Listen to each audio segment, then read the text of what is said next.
इस दुनिया में ऐसे बहुत ही कम स्टूडेंट होंगे जिनको ये प्रॉब्लम नहीं होगी कि पढ़ा हुआ याद नहीं रहता।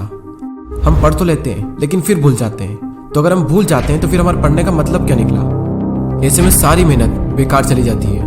वैसे पहले मैं आपको बता दूं कि अगर आप पढ़ा हुआ याद नहीं रख पाते हैं तो इसका मतलब ये बिल्कुल भी नहीं है कि आपका दिमाग कमजोर है। सोचो अगर आपका दिमाग हर चीज को याद रखने लग जाए तो एक दिन में हमारे साथ में कितनी चीजें होती है। दिमाग का कचरा हो जाएगा अगर दिमाग सारी बातों को याद रखने लग जाए तो। वैसे हमारा मेन टॉपिक है कि हम पढ़ा हुआ याद कैसे रखें। अगर इस प्रॉब्लम का सोल्यूशन निकल गया तो आपका टाइम भी बचेगा और आपको रिजल्ट भी बहुत ज्यादा मिलेगा। पढ़ा हुआ सब कुछ याद रखना मुश्किल है, लेकिन फिर भी काफी हद तक हम इसे कंट्रोल कर सकते हैं, लेकिन पूरी तरीके से नहीं। मैं आपको 3 तरीके बताने वाला हूँ। अगर आप यूट्यूब पर गूगल पर सर्च करोगे तो आपको कई सारी टिप्स मिल जाएगी, लेकिन ये जो टिप्स मैं आपको बता रहा हूँ ये मेरे पर्सनल एक्सपीरियंस से और काफी रिसर्च करने के बाद मैं आपको बता रहा हूँ। आप यकीन मानिए कि ये 3 टिप्स इतनी ज़्यादा इफेक्टिव है कि इनको यूज़ करने के बाद आपका टाइम भी बचेगा और आपको रिजल्ट भी 2 गुना मिलेगा। तो पहला जो पॉइंट है वो है स्टडी लेस स्टडी गुड। भले ही कम पढ़ो लेकिन अच्छा पढ़ो। विल परेटो ने इस दुनिया को एक महान सिद्धांत दिया जिसे कहा जाता है 80-20 का रूल्स। इन्होंने एक ऐसा नियम दिया जो कि दुनिया की हर वस्तु में हर जगह पाया जाता है। इन्होंने बताया कि आपके 20% एफर्ट्स आपके 80% रिजल्ट में कन्वर्ट होते हैं। इनका कहना है कि आप सिर्फ 20% चीजों पर फोकस करो, आपको 80% रिजल्ट सिर्फ इन्हीं से मिलेंगे। एग्जाम्पल के लिए विल परेटो बताते हैं कि दुनिया का 80% पैसा और जमीन इस दुनिया के 20% लोगों के पास में है। 80% क्राइम इस दुनिया के 20% लोग करते हैं। 80% ट्रैफिक इस दुनिया के 20% रोड पर होता है। और 80% टाइम हम 20% कपड़े पहनते हैं। और इस दुनिया की 80% एल्कोहल यानी शराब इस दुनिया के 20% शराबी पी जाते हैं। 80% भोजन इस दुनिया की 20% जमीन से निकलता है। 80% बारिश इस दुनिया के 20% बादलों से होती है। इस दुनिया के 80% इन्वेंशन इस दुनिया के 20% साइंटिस्ट ने किए हैं। और सिर्फ यहीं तक नहीं, यही आंकड़ा हमारे अपने यूट्यूब चैनल पर भी लागू होता है। 80% वॉच टाइम उन लोगों से आता है जिन्होंने इस चैनल को सब्सक्राइब नहीं किया है। कहीं आप भी तो उन 80% लोगों में से नहीं हो। और सबसे इंपॉर्टेंट फैक्ट कि 80% रिजल्ट हमारे 20% एक्शन से आता है। और यही रूल आपके एग्जाम में और आपकी पढ़ाई में भी लागू होता है। आपके सिलेबस का पढ़ा हुआ 20% आपको 80% दिलवा सकता है। तो आप 20% मोस्ट इंपॉर्टेंट चीज़ों को निकालें और उनको पढ़ें, और वही 20% चीज़ें आपको 80% रिजल्ट दिलवा सकती है। और आपने जो 20% निकाला है वो आपके सिलेबस के कंपैरिजन में बहुत ही कम है। तो ये जो कम है ना, इसको बहुत ही अच्छे से करो।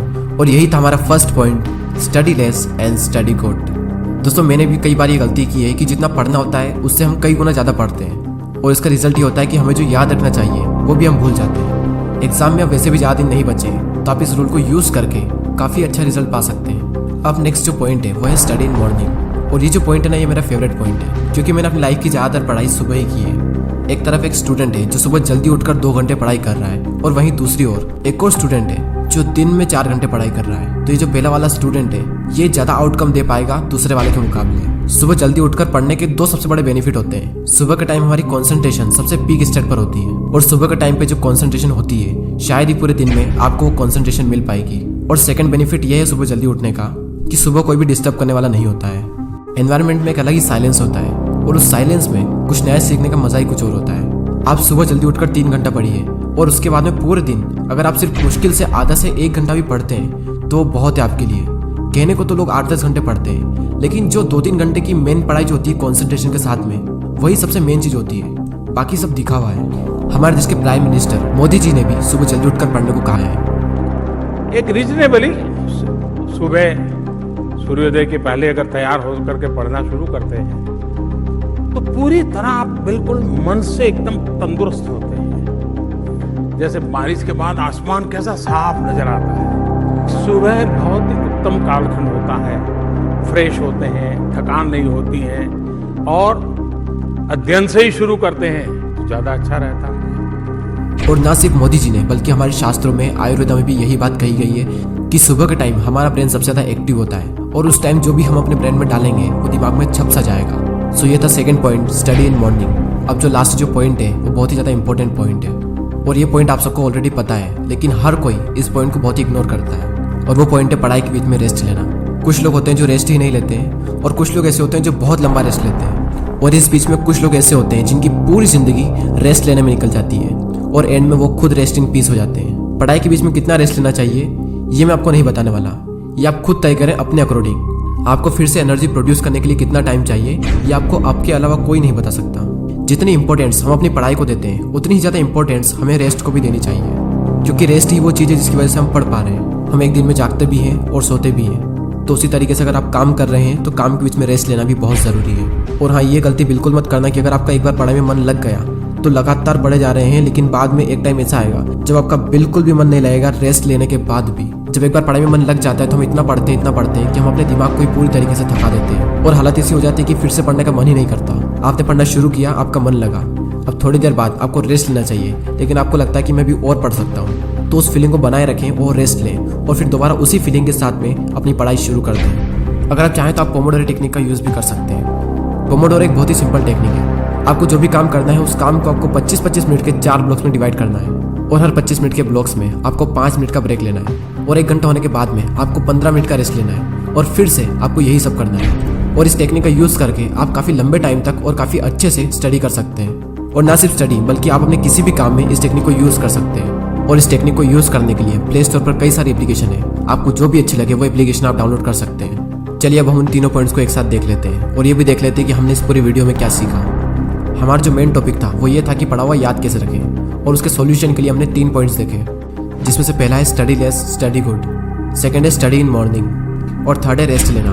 फर्स्ट पॉइंट में हमने 80-20 के प्रिंसिपल को समझा कि किस तरीके से आपको 80% रिजल्ट आपके अपने 20% काम से मिलेंगे, और साथ ही हमने ये सीखा कि आपको फोकस करना चाहिए अपनी 20% स्टडी पर जो आपको 80% रिजल्ट दिला सकती है। सेकंड पॉइंट था कि स्टडी इन मॉर्निंग, यानी कि सुबह उठकर पढ़ो, और इस पॉइंट में हमने देखा कि किस तरीके से आप जल्दी उठकर हाई कंसंट्रेशन वाली स्टडी कर सकते हो। और थर्ड पॉइंट है स्टडी के बीच में ब्रेक लेना, और इस पॉइंट में हमने रेस्ट की इंपॉर्टेंस को जाना। जितना इंपॉर्टेंट जागना होता है उतना इंपॉर्टेंट सोना होता है, उसी तरीके से जितना इंपॉर्टेंट काम करना होता है उतना ही इंपॉर्टेंट रेस्ट लेना भी होता है। और थर्ड पॉइंट में ही हमने पोमोडोरो टेक्निक के बारे में जाना। जो भी काम आप करना चाहते हो उस काम को 25-25 मिनट के 4 ब्लॉक्स में डिवाइड कर दें और हर 25 मिनट के बाद में 5 मिनट का ब्रेक्स लें, और जब पूरा 1 घंटा हो जाए तो उसके बाद में 15 मिनट का रेस्ट लें। और इस टेक्निक का यूज़ करके भी आप लंबे टाइम तक काफ़ी अच्छे से पढ़ाई कर सकते हो। और दोस्तों, अगर आपने पूरे साल पढ़ाई नहीं की है तो अब भी आपके पास में टाइम है, क्योंकि वो किसी ने क्या खूब बात कही है कि जो हो गया उसे सोचा नहीं करते, जो मिल गया उसे खोया नहीं करते। सफलता उन्हें ही हासिल होती है जो वक्त और हालातों पर रोया नहीं करते। अगर आप अब भी शुरू करते हो और दिल लगाकर मेहनत करते हो तो अब भी आप कई लोगों से आगे निकल सकते हो। बस मेहनत खामोशी से कीजिए और इतनी मेहनत करो कि आपकी सफलता शोर मचा दे। अब वैसे ही बहुत टाइम निकल चुका है और एग्ज़ाम बहुत नज़दीक है, और जब इतना कम टाइम बचा है तो बैठे बैठे ज़िंदगी बर्बाद ना कीजिए, क्योंकि ये ज़िंदगी मिलती है कुछ कर दिखाने के लिए। रोके अगर आसमान हमारे रास्ते को तो तैयार हो जाओ आसमान झुकाने के लिए। अब बात आती है उन 80% लोगों की जो वीडियो तो देखते हैं लेकिन सब्सक्राइब नहीं करते। यूट्यूब पर आपको वीडियो बिल्कुल फ्री में मिल रहा है और सब्सक्राइब करने का भी यूट्यूब आपसे पैसा नहीं लेता है, तो फिर मैं ये सोचता हूँ कि आप सब्सक्राइब क्यों नहीं करते। दोस्तों, बहुत मेहनत लगती है वीडियोस बनाने में। आपका एक सब्सक्राइब और एक कमेंट मुझे बहुत मोटिवेट करता है आने वाले टाइम में इससे भी अच्छे वीडियोस बनाने के लिए। मैं लेता हूँ आपसे अलविदा। Thanks for watching.